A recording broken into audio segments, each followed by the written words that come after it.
Hello friends, भावनाની રસોઈમાં તમારું ફરી એકવાર સ્વાગત છે। આજે આપણે કાઠિયાવાડી વાનગી રીંગણનું ભરથું બનાવીશું।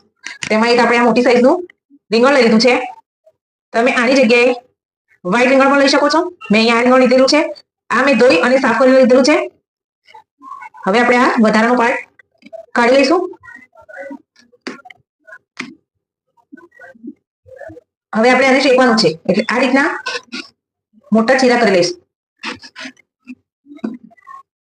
2 થી 3 ચીરા કરી લઈશું। હવે આપણે આને આમ અંદરથી જોઈ લઈશું કે રીંગણ સડેલું તો નથી ને। તમે જોઈ શકો છો બધી બાજુથી આપણે સરસ રીતે ચેક કરી લઈશું। હવે આપણે આને શેકવાનું છે। એના પહેલા આપણે એક વાટકીમાં તેલ લઈ આ રીતે રીંગણની છાલ ઉપર લગાવી દઈશું।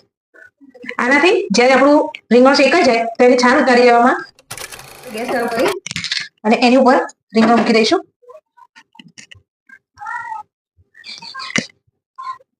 ધીમે ધીમે જેમ જેમ શેકાતું રહેશે એમ એમ આપણે ફેરવતા જઈશું।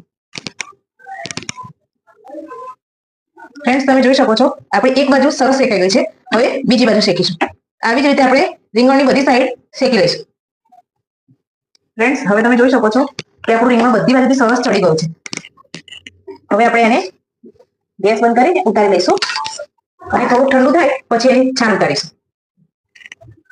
હેલો ફ્રેન્ડ્સ, તમે જોઈ શકો છો કે આપણું રીંગણ સરસ શેકાઈ ગયું છે અને આ રીતે આપણે એની ઉપરની બધી છાલ ઉતારી લઈશું। ઠંડુ થયા પછી સરસ રીતે છાલ ઉતરી જશે।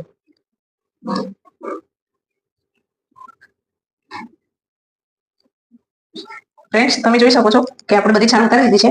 હવે આપણે આને તાવેતાની મદદથી આવી રીતે છૂંદી લઈશું। આપણે આ રીતે ઉપરનો ભાગ અલગ કરી લઈશું અને આને આ રીતે સરસ છૂંદી લઈશું। ફ્રેન્ડ્સ, આપણે રીંગણને સરસ મેશ કરી લીધું છે। હવે આપણે વઘાર માટે પ્રોસેસ ચાલુ કરીશું। આગળ ગેસ ચાલુ કરી એક પેન મૂકી દઈશું। ફ્રેન્ડ્સ, આપણે વઘાર માટે તેલ લીધેલું છે 2 થી 3 મોટી ચમચી જેટલું। 8 થી 10 નંગ લસણની કળી લીધેલ છે, જે આપણે ખાંડીને લીધેલ છે। 1 નંગ ટામેટું લીધેલું છે, જે ઝીણા ટુકડા સમારી લીધેલું છે। 1 મોટી ડુંગળી લીધેલ છે, જે ઝીણી સમારી લીધેલ છે। 4 થી 5 નંગ લીલા મરચાં લીધેલા છે। આ લીલી ડુંગળી છે, લીલું લસણ છે। હવે આપણે સૂકા મસાલા 1 ચમચી કાશ્મીરી લાલ મરચું છે। આ તીખાશ માટે લીધેલું છે તીખું મરચું છે, જે 2 ચમચી છે। ધાણા જીરું પાવડર, હિંગ, હળદર પાવડર, ગરમ મસાલો, હિંગ છે અને મીઠું છે। આપણું પેન પણ સરસ ગરમ થઈ ગયું છે। હવે આપણે એમાં તેલ ઉમેરી દઈશું।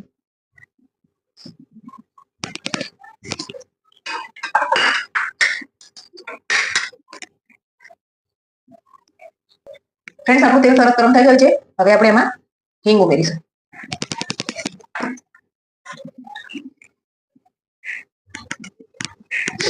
હવે એમાં જે લસણ આપણે ખાંડીને રાખેલું છે એ ઉમેરી દઈશું।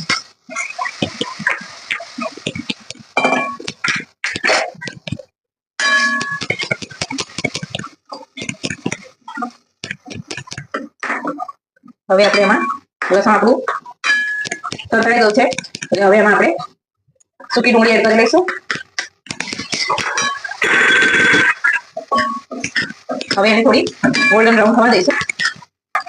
ફ્રેન્ડ્સ, આપણી ડુંગળીનો અને લસણનો બંનેનો કલર ચેન્જ થઈ ગયો છે। હવે આપણે એમાં ટામેટા ઉમેરી દઈશું।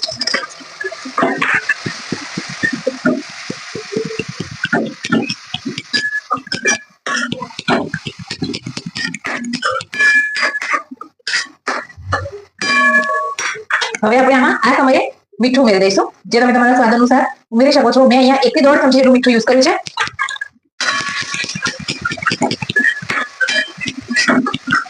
અત્યારે મીઠું નાખવાથી આપણા ટામેટા અને ડુંગળી સરસ ચડી જશે। ફ્રેન્ડ્સ, હવે આપણે લીલા મરચાં એડ કરી દઈશું।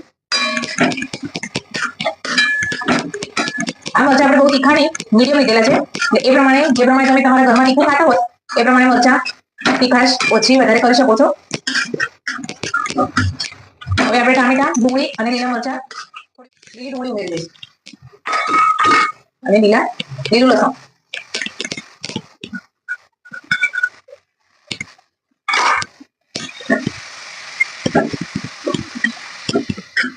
શિયાળાની ઋતુમાં આપણને એકદમ ફ્રેશ તાજા બધા લીલા શાકભાજી મળી રહે એટલે એનો ઉપયોગ જરૂરથી કરવો. લીલા લસણ અને લીલી ડુંગળીનો સ્વાદ બહુ સરસ આવશે.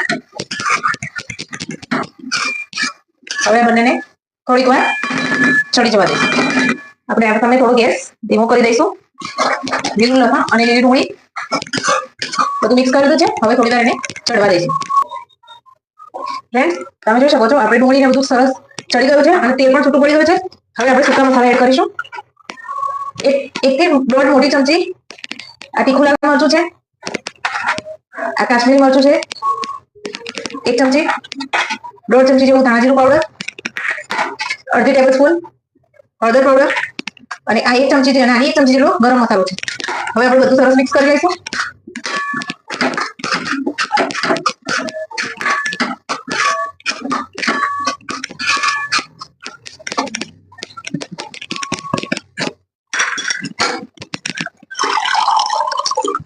આ સમયે આપણે થોડું પાણી ઉમેરીશું જેનાથી આપણો મસાલો એકદમ સરસ સેટ થઈ જાય.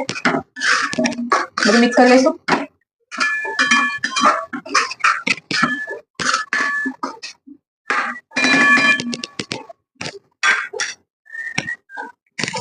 ફ્રેન્ડ્સ, તમે જોઈ શકો છો આપણો મસાલો સરસ ચડી ગયો છે. મસાલામાંથી તેલ પણ છૂટું પડી ગયું છે. હવે આ સમયે આપણે રીંગણ એડ કરી દઈશું જે આપણે ક્રશ કરીને રાખેલું છે.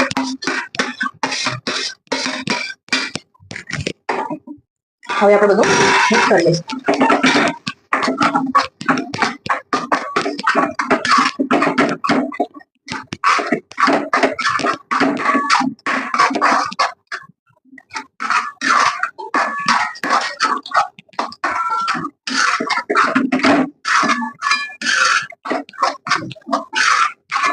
આપણે બધું સરસ મિક્સ કરી લીધેલું છે. હવે આને ઢાંકીને થોડી વાર ચડવા દઈશું. હવે આપણે ઢાંકણ ખોલીને જોઈ લઈશું. તમે જોઈ શકો છો સરસ રીતે આપણું રીંગણનું ભરથું ચડી ગયું છે.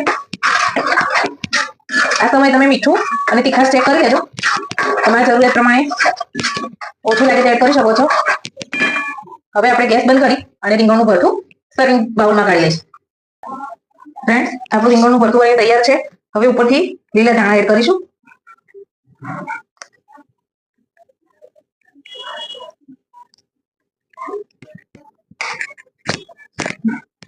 ફ્રેન્ડ્સ, તમને મારા રીંગણના ભરથું બનાવવાની રેસીપી કેવી લાગી એ મને કોમેન્ટ કરીને જરૂર જણાવજો. મારી આ રેસીપી તમને ગમી હોય તો તમે લાઈક કરજો, શેર કરજો, સબસ્ક્રાઇબ કરજો. Thank you.